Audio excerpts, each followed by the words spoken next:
Okay, so retirement planning. It's on everyone's mind, right? And today we're diving into a particularly interesting corner of that world, gold IRAs.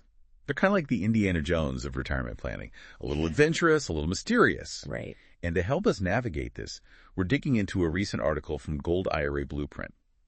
Not only does it break down the differences between gold and traditional IRAs, but it also gives some really interesting insider tips on actually choosing the right company if you decide to go down that road. Yeah, choosing a company is huge, and it can definitely feel overwhelming if you don't know what to look for. Absolutely. So before we get ahead of ourselves, let's start with the basics. What exactly is a gold IRA, and how does it differ from the traditional IRA we hear so much about? Good place to start. So, with a traditional IRA, you're basically buying into a basket of assets. The usual suspects, stocks, bonds, that kind of thing. Right, the classic diversified portfolio approach. Exactly. But a gold IRA, that's where things get interesting. You're holding actual physical gold. Wow. So it's the real deal, not just some paper representation of it. Exactly. And that's a big draw for a lot of folks, especially, with all the economic uncertainty in the world right now. The article really highlights that desire for tangible assets, something you can actually hold in your hand. Makes sense. There's a certain peace of mind that comes with knowing you have something tangible, something that's been a store of value for centuries. Exactly. It's like holding a piece of history that also happens to have the potential to grow your wealth. And speaking of growth, the article digs into why gold can be such an attractive investment, especially during times like these. Right, and one word, inflation. Remember the 1970s? Vaguely. I was but a wee child. Well, inflation was rampant back then. The stock market was all over the place. But gold's price just skyrocketed. Interesting how different assets behave during different economic periods. That's the name of the game, right? And that's why gold is often seen as a hedge against inflation.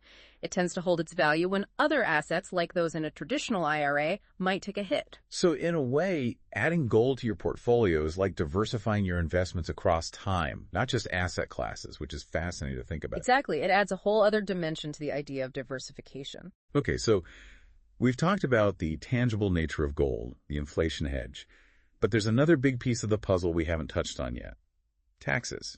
And I'll be honest, taxes are often the part that makes my eyes glaze over a little bit. Yeah, it's not the most exciting topic, I'll give you that. But the article does a good job of laying out the key differences between how gold and traditional IRAs are treated come tax time. Because I think a lot of people assume all IRAs are created equal when it comes to taxes, which isn't the case at all. Right. So with a traditional IRA, you might get a tax deduction now when you contribute, which can be tempting, of course. Yeah, who doesn't love a tax break? Exactly. But the catch is, when you withdraw that money in retirement, you'll pay taxes on it then. It's like delaying the inevitable. Like kicking the tax can down the road a bit. Exactly.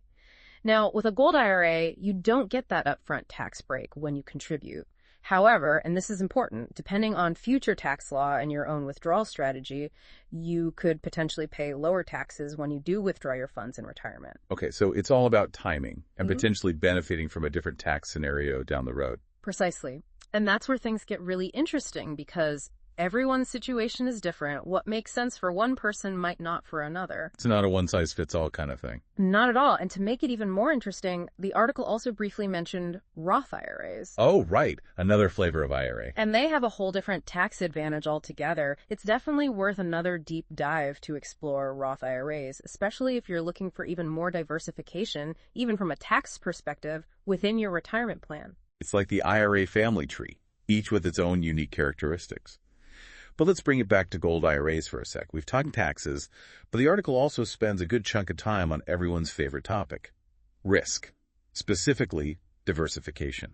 Makes sense, right? You wouldn't put all your eggs in one basket. Never a good idea, especially when it comes to your retirement savings. Exactly. So how does a gold IRA play into that whole diversification strategy? Well, think of it this way. A gold IRA is already a form of diversification in itself.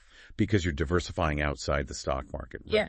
Instead of putting all your faith in stocks and bonds, you're adding something completely different to the mix.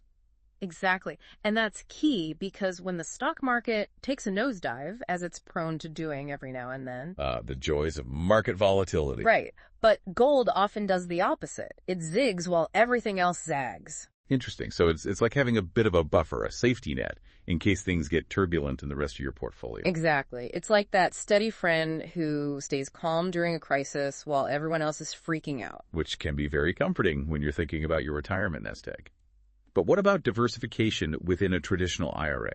The article touches on that as well. Right. So with a traditional IRA, you're typically spreading your risk across different asset classes within the stock market. So we're talking stocks, bonds, maybe even a little real estate, depending on specific investments within the IRA. Right, so it's about creating a balanced portfolio even within the stock market itself. Exactly. It's like building a house. You don't want to use just one material, right? You want different materials for different purposes to make the structure stronger and more resilient. I like that analogy. Makes perfect sense. And that actually leads perfectly into the next big question the article tackles, which is how do you choose the right path for you? Right, because even with all this information